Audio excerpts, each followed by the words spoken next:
কিভাবে বসে।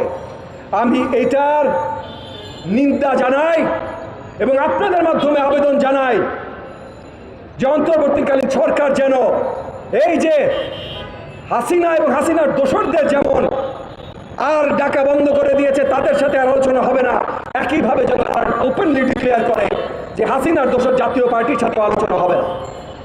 আমরা 5ই আগস্টের পর নতুন বাংলাদেশ গড়ার জায়গায় অবতীর্ণ হয়েছে। 8ই আগস্টে যে অন্তর্বর্তীকালীন সরকার আমরা দাঁড়া করিয়েছি, নতুন বাংলাদেশের স্বপ্ন নিয়ে সেই অন্তর্বর্তীকালীন সরকার আমরা দাঁড়া করিয়েছি। এই নতুন বাংলাদেশ তৈরি করতে আমাদের কেউ বাধা দিতে পারবে না। কোন ধরনের প্রতি বিপ্লব সম্ভব না। হাসিনার যত দোষর যেখানেই লুকিয়ে থাকুক না কেন, বাংলাদেশের জনগণ তাদেরকে প্রতিহত করেই ছাড়বে ইনশাআল্লাহ।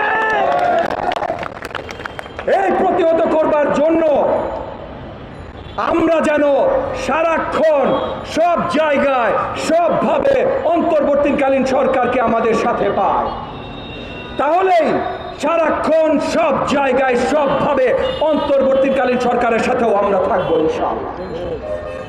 আমি পরিশেষে আপনাদের সবাইকে আবারও ধন্যবাদ জানিয়ে বাংলাদেশের জন্য, বাংলাদেশের প্রত্যেকটা নাগরিকের জন্য একই সাথে দোয়া জানিয়ে আমার বক্তব্য শেষ করছি।